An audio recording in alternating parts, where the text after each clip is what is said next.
ناظرین، ایک ایسی ویڈیو جس کو دیکھنے کے بعد انسان سوچنے پر مجبور ہو جاتا ہے کہ آخر کار اماموں پر اتنا ظلم کیوں؟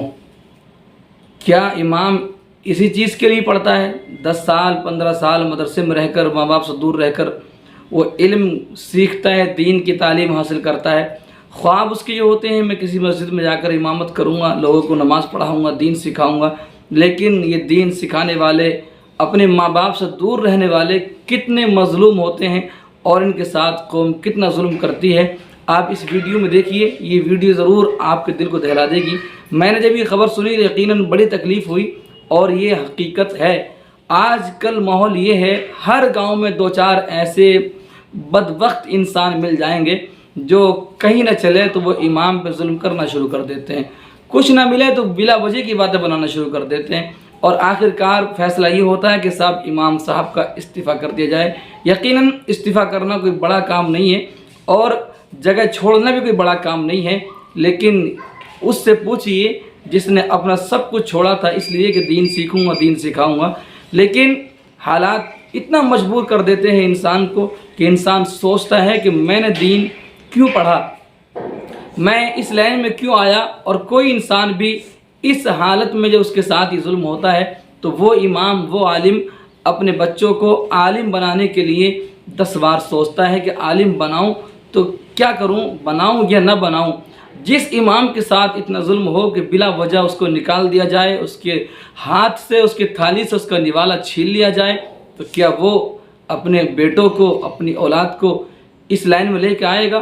یاد رکھیے، اگر آپ کی وجہ سے، کسی کی وجہ سے اگر کوئی عالم، کوئی دین پڑھانے والا اپنی اولاد کو دین پڑھانے سے روکتا ہے تو اس کے ذمہ دار آپ بھی ہوں گے، اس لیے کہ آپ نے ان کا ساتھ نہ دیا، ان کا آپ نے احسان نہ مانا، ان کے ساتھ محبت کا سلوک نہ کیا، بلکہ آپ نے ظلم کیا، جس وجہ سے وہ اپنی اولاد کو دین کے راستے سے دور رکھ رہے ہیں کہ ہم دین پڑھائیں گے تو ہمارے جو ساتھ ہو رہا ہے وہی ہمارے اولاد کی بھی ہوگا۔ دیکھیے یہ چند منٹ کی ویڈیو جو بالکل حقیقت ہے۔ میں اچھی طرح ان مولانا صاحب کو جانتا ہوں، اس لیے کہ جو بھی ویڈیو یہ لے کے آتے ہیں بالکل حقیقت ہوتی ہے، اس لیے میں نے سمجھا کہ یہ ویڈیو میں آپ تک پہنچا دوں۔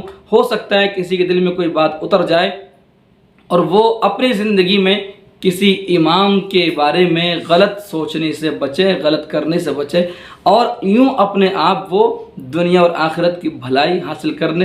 دیکھیے ویڈیو آپ کی نگاہوں کے سامنے، سنیے، دل کی گہرائی سے سنیے، اور ویڈیو کو شیئر کر دیجئے۔ گزارش ہے چینل کو سبسکرائب بھی کر لیجئے تاکہ ہماری ویڈیو آپ تک پہنچتی رہے۔ سنیے ویڈیو آپ کی سماعتوں کے حوالے۔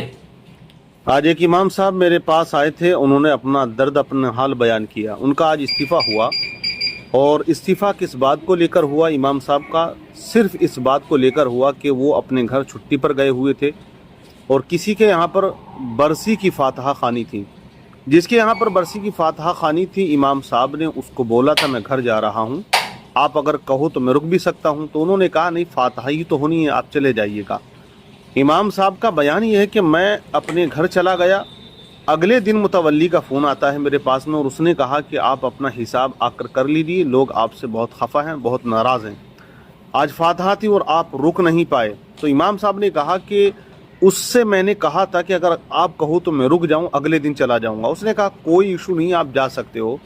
لیکن اب اس نے گاؤں میں جو واویلا مچایا، اس جاہل آدمی نے، خرافاتی نے یہ کہا کہ میرے یہاں پر میلاد شریف ہوئی تھی اور میرے یہاں تو امام صاحب رکے نہیں۔ متولی کے یہاں انہوں نے بہت زیادہ شور و شرابہ کیا۔ متولی نے ان کو، امام صاحب کو بولا کہ آپ آ کر حساب کر لیجیے۔ امام صاحب نے اپنے درد بیان کرتے ہوئے بتایا کہ میں گیا، اور جانے کے بعد میں نے کہا کہ میرے جو 15 دن آ چکے ہیں مہینے کے، آپ میرا حساب کر دیجیے۔ تو متولی صاحب نے کہا کہ 15 دن کے آپ نہیں پیسے لیں گے، چھٹیاں آپ کی کٹیں گی، جو آپ کل گئے ہو کل کا دن آج کا دن بھی کٹے گا، 12 دن کی تنخواہ آپ کو دی جائے گی۔